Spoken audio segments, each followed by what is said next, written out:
guys? It's me and Ben Pakulski. We're here just talking about some nutrition stuff. I'm getting some advice from him on basically what type of foods I should be eating to basically help me put on more size.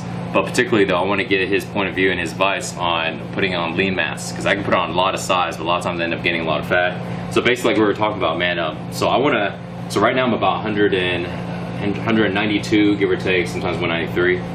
I want to get up to about 200 pounds and put on roughly about 5 to about 7 pounds of muscle. And as you know, I'm making videos all the time, so I still gotta stay lean. That was kind of like the challenge I was talking about. Is I haven't really found a way to be able to put on a lot of size without like losing my abs for a little while. What do you suggest is like the best way to put on 5 to 7 pounds and still keep abs? It's a lot easier than you think, man. People make it so complicated because they don't understand the basic science behind it, right? It's really, really simple, man. Yeah. Most people go, well, I want to eat junk food, or can I eat junk food, or should I eat junk food? And they think calories are calorie, which is probably the most ridiculous thing I've ever heard. Yeah. If you want to gain muscle mass, you have to ensure your body is recovering, is synthesizing protein. Ultimately, right? You need to make sure you're always building up protein. You're always anabolic and not breaking down protein, catabolic. As we spoke about yesterday, it's a switch. It's either on or it's off. So you're either anabolic, building protein, or you're catabolic, breaking down protein. One or the other, right? So if you want to build muscle, you absolutely must ensure as many times a day as possible that you're igniting that anabolic switch, right? You're synthesizing, you're turning on that protein synthesis switch. So what we spoke about yesterday, you need to take it, and people go, well, how do I do that? Is it complicated? Do I need carbs to do that? No, you don't need carbs to do that. Carbs are not going to help you build muscle. Carbs do not build muscle. I don't care what anybody says, anybody thinks, carbs will never help you build muscle. The only way to build muscle is with protein. Carbs can help fuel workouts. Carbs can help you prevent protein breakdown, but carbs will never build muscle, ever. So, protein. Taking enough protein. You don't need massive amounts of protein at once. You need enough protein frequently to stimulate protein synthesis. So, and then you're talking about with that leucine, making sure that every meal has what, 5 to 7 grams. So is it? It's between, depending on your size. So the average person like yourself probably do 3 to 4 grams, maybe 3 to 6 grams. For myself, I'm up around 9 grams per meal suggested. Is there like a certain type of metric for body weight, or what do you think? Because I know we're recording this, so the guys watching here. Yeah, I mean the average person is probably about 160, 170 pounds, or maybe even less than that. Needs about 3 grams of leucine to stimulate the switch. And I mean it's one of those things scientifically that's kind of arbitrary, right? Because like, how do you know? So you're taking a guess. So they assume that they know it's between 3 and 9 grams. So take 5 for yourself, 5 to 6 grams. You're covered, right? It's not a bad thing to take a little bit extra. It's not going to hurt you. So how do we get 5 to 6 grams of leucine in your case? Well, you can either supplement with leucine. Great. You can supplement with branched chain amino acids, or you have to take in the right type of protein that has a certain amount of leucine. So the best sources of leucine are going to just be meat. Eggs are great, whey protein. The big mistake people make, and I've done this myself, is taking in vegetarian proteins. You have pea protein, hemp protein, rice proteins. They do not have, or even soy protein. It's terrible for you. They don't have enough leucine. So people are taking in 40, 50 grams of leucine or of protein, like, so I'm going to take it. I just had to switch to vegetarian protein.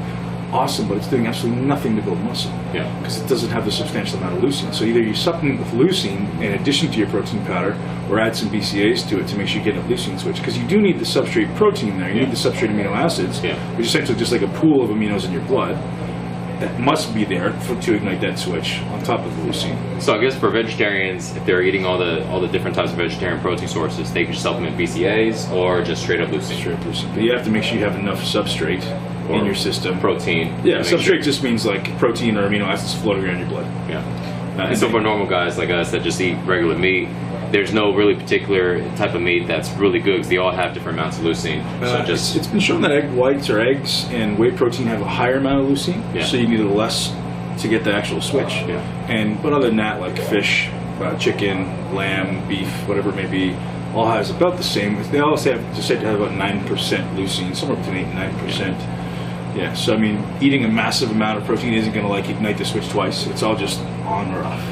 Right. There's no like, is it going faster today than it was yesterday? No, it's either on or it's off. And we were talking about this yesterday, and you want to ignite that leucine switch basically every 2 to 4 hours. So that's what your body's saying it's anabolic. The more you can do it, the better. And what was the interesting thing is, is you're talking about how either somebody is either anabolic or they're catabolic. Either they're building muscle and utilizing the protein in their body and the amino acids, or they are not. There's not like this middle ground. Unfortunately, there's nothing we can feel in our body, and I wish there was, because I would obviously take advantage of it. So, like, do I feel like I'm growing right now, or do I feel like I'm breaking down? Unfortunately, there's no way we can feel that. We just have to kind of go by timing, which is why timing your meals is so important if you're looking to build muscle. Now, an awesome tip for people out there looking to lose fat. This is something that I exclusively only usually give my members. I'll share with you because it's so effective. Yeah. So if I want to lose fat, ultimately I want my calories to be lower. Right? So if I'm going to eat meals every 2 to 3 hours, my calories are going to be pretty high because I need to take in a substantial amount of calories. But what I suggest for people to do, especially my females or my people that want to lose a little bit of body fat, instead of eating every 2 to 3 hours, you eat every 4 hours. Yeah. So in between meals, you take in some branched chain amino acids. So you're getting that leucine switch every 2 hours. So ultimately, but your calories for the day are lower, but you're still going to be maintaining all your muscle mass. Does that make sense? So if I eat every 3 hours, I may get 6 meals in the day.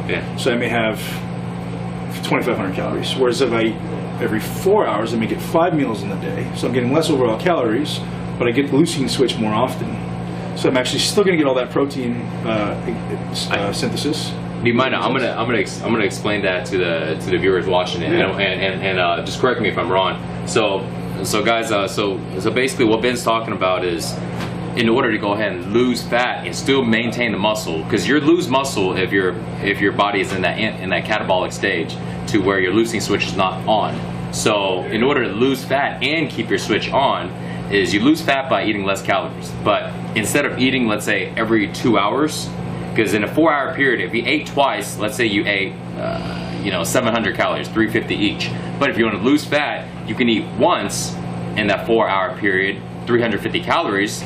But in order to make sure the body doesn't tap into your muscle source, you take leucine in that 4 hour period, right in that 2 hour period maybe? Yeah, well, ideally branched chain amino acids, or you can take leucine on its own, but you may not have enough protein there, so branched chain amino acids is probably BCAAs, right? So take BCAAs 2 hours in between that 4 hour period, so this way your body stays anabolic, your body can continue to go ahead and build muscle instead of using muscle as a fuel source. Exactly. So this way, in that 4 hour period, you only eat 350 calories, less calories, you get lean because your body utilizes the fat